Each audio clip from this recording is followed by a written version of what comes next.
Hello and welcome to my channel. Let's start with the video, shall we? This video is all about the travel guide to Thailand. I recently went to Thailand. My travel dates were from 11th August to 17th August. It was a whole week trip. It was my first solo trip. Obviously, I had a lot of expectations, fears, but it went so well. Apart from the budget, I think everything went pretty well.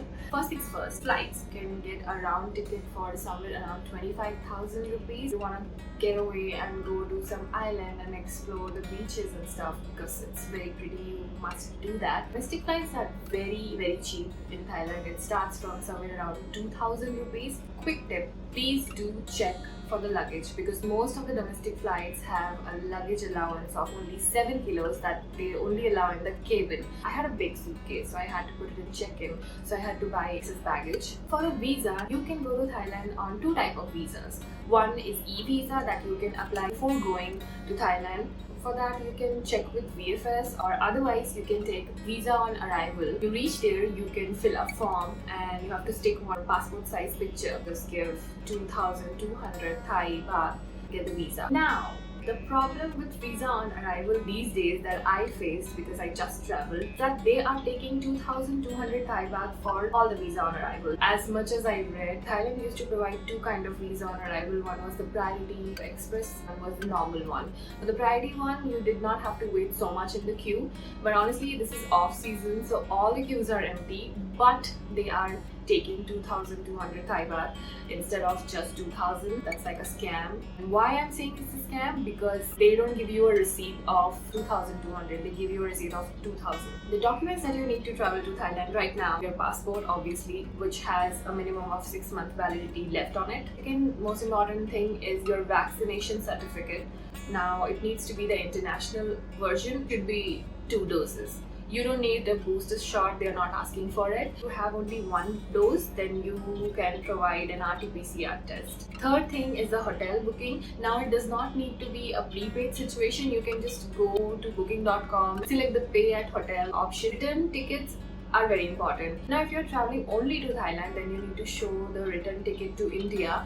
But if you're traveling to more countries nearby, you just have to show the ticket which proves that you are leaving Thailand. Another thing that is optional, I always recommend you to take travel insurance before going anywhere because you never know what happens. There is a lot of confusion about show money when it comes to Thailand. A lot of people on the internet talks about how you need to show the immigration officers that you have 10,000 Thai baht if you are a single person. Apart from the money that you have to give for the visa, you have to have this much in excess. But honestly, it's not true because they just don't check anything. Immigration process is pretty fast. Now for currency exchange, I would recommend you to go local. Airport rates are never good, everybody knows that, and I don't think there is much difference between the airport rates in India and Bangkok. Coming to something which I hated so much is the fact that you have to give 200 Thai baht on every transaction you make at a local ATM. I used my Forex card, still I was charged. I mean, yes, I understand it's 400 rupees, it's a small amount of money, but then why would I give it to the bank?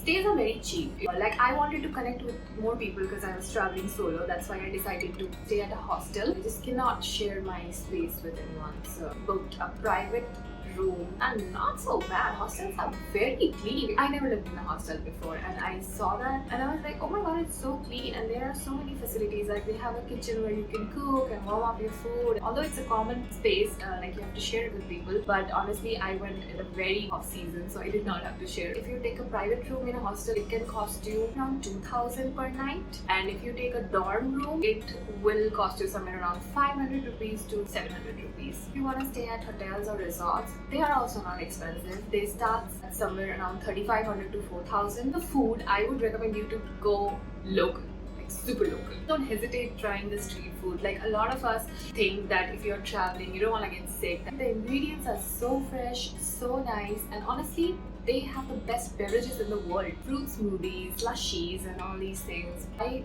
drank them literally all day long, and you should definitely try their coffee, their iced coffee, Americano, latte or whatever. And the food, oh my god, I have been to 3 Asian countries before this. did not really like the food over there. Here you have such amazing flavors and spices and taste. If you want me to recommend some of the foods, then I would recommend you to try pad thai noodles, fruit smoothies. They are so delicious. Oh, you should definitely try their pancakes. Their mango pancakes. A lot of people recommended sticky rice. People were raving about it, but honestly, I don't have a sweet tooth. So for me, it just made me nauseous. Later I realized it's not a main course, it's actually a dessert. People spend maximum 1000 on food per 3 meals. Alcohol rates I found are pretty similar to India. I mean, it used to be very cheap. How to travel inside Thailand. So if you're staying at Bangkok, you can definitely go for the MRTs, BTS and airport link and all those metros. You can also take the tourist boat. If you want to take bikes, taxis or cabs, then you should definitely install Grab app. But honestly, the best way to travel inside Thailand is definitely taking a rental scooter. Costs somewhere around 200 and goes all the way up to 1000 Thai baht. Depends on what model you are taking. I took kind of a heavy scooter, so it costed me 350 Thai baht per day, and it's the best. You can go anywhere you want to. You don't have to wait for your cab. It's the best thing ever. Now, I think I am pretty qualified to give tips because I always end up spending 3 times more of what my expected budget was. Now you'll be like, then why the hell are you giving tips? Well, I am giving it because I have already fucked up. So you don't have to. First tip is, okay, I have already talked about it, renting a scooter, because obviously it's the cheapest way to travel. Another thing that I've already talked about is excess baggage. Do check the ticket before booking it for the baggage allowance because they are kind of strict about it. 3 is currency exchange.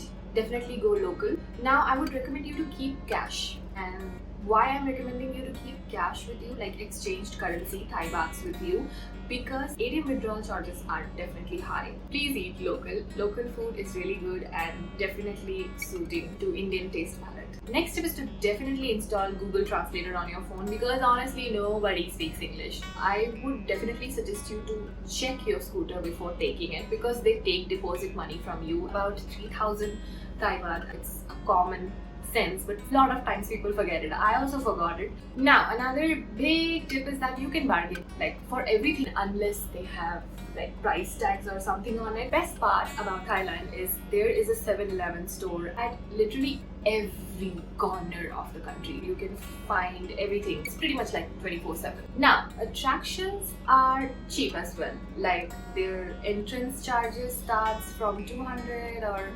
maximum 400 Thai baht. Unless you go to the super touristy ones, they are expensive, like some temples in Bangkok. Most expensive attraction that I've been to was the Skywalk. It was approximately 900 Thai baht. And now the biggest thing, and which is pretty serious, and I would definitely ask you to never visit an animal sanctuary or park. Go through the videos on the internet, you will see how they are kept in cages. When I decided, you know what, I'm gonna skip it. And elephant sanctuaries, now they are very popular in Bangkok, and also I think it's their national animal, but honestly they don't really treat those national animals that well. In sanctuaries, I have seen videos and photos of people telling that they have been chained, and you know, tourists also ride those elephants. It's not really good for them. You might think that elephant is so big and you can just climb on it, you know, just like 50 kilos or 70 kilos. They look big, but it actually traumatizes them because they have metal seats on them tied to them which sheds their skin, and it's just cruel. So just don't go there. I mean, it's okay if you want to feed them, but then always know that if some wild animal is taking food from a human, and they have definitely went through some training.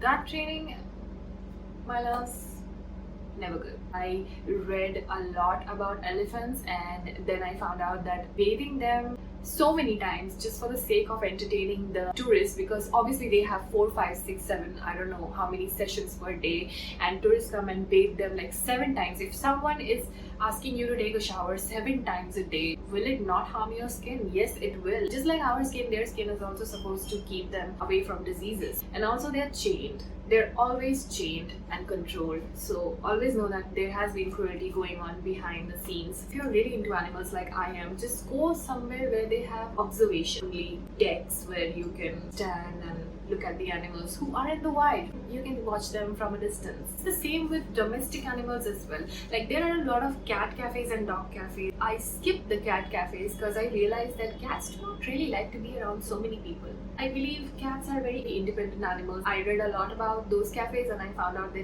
they are put on tranquilizers so that they just get sleepy all day long and just people can come and cuddle them. Then after researching so much, I finally went to the husky cafe. I stayed there even after they were closed. I just wanted to see how they treat those animals when tourists were not allowed. Like I was eating super slowly so that I don't have to leave. And I was so impressed. They love their dogs so much, and also dogs love humans, everybody knows that. So it's not cruel at all for them to be around humans. However, they are trained for taking pictures and stuff. But then I read about huskies and I realized that huskies are supposed to have some jobs, otherwise they are gonna be super aggressive and it's not really good for their health if they're not working. The training is not cruel because they seem so into their owners, whoever they were, and it was pretty nice. So yeah, that's the end of the video. If you want to ask any more questions, you can definitely ask it in the comment section. I will most definitely reply to your comment. Don't forget to subscribe to my channel and give this video a thumbs up if you find this helpful, and see you soon.